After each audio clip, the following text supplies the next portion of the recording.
Hello ও বাবা রংপুর, তোমরা হালকা মুইত্যা হইয়ে পারো শীতকালের দিন না। জিতছি খুলনার লাগে তোমাকে ফোন দেওয়ার তো কারণ আছে। নাতি খাতি বেলা গেল সুতি পারিলাম না, ওরে আমার রংপুর যার বাপ।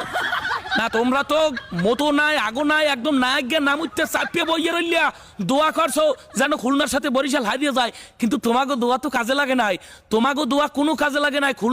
খুলনার যে সুন্দরবনে বাঘ থাকে না, সেই বাঘের বিচি বরাবর টোক্কা মারিয়ে বরিশাল জিততে গেছে। তোমরা এখন হালকা মুইতে আগিয়া এবার হালকা হইয়া ঘুমাই পারো।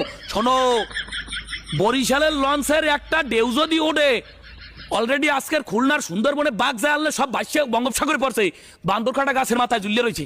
হায়, আর একটা কথা হইনেরা রংপুরিয়া ভাইরিয়া, এই বরিশালের লঞ্চ বানায় বরিশালিয়ারা, চালায় বরিশালিয়ারা, লঞ্চে সরে বরিশালিয়ারা। আবার এই লঞ্চ সরে বাজুক আর কুয়াশায় বাজুক, ওই বরিশালিয়ার ড্রাইভারই কুয়াশায় গনে সারাইয়া সকালবেলা টাইম মতো সদরঘাট চলে যায়। অর্থাৎ তোমরা যতই লাফাও, লঞ্চ হয়তো বা মাঝে মধ্যে ব্রেক করতে পারে, সরে বাজতে পারে। চিন্তা করিও না, বিপিএল এর সেমিফাইনাল এবং ফাইনালে যাইয়া তোমাদেরকে হারাইয়া ট্রফি ওটা সময় মতো বরিশালি আনবে। এখন তোমরা বেশিক্ষণ বই থাকো না, প্যাডে গ্যাস হইবে পাকস্থলিতে, পিত্তে পাথর হইবে পাকস্থলিতে, গ্যাস ঠিক হইবে আর তোমাকে কিডনিতে জ্যাম পড়বে। তাড়াতাড়ি আগিয়া বুঝতিয়া এইবার হালকা হইয়া ল্যাপের তলে ঘুমাই পড়ো। আর চিন্তা করিও না, আর বরিশালের নিয়ে অভিশাপ দিও না।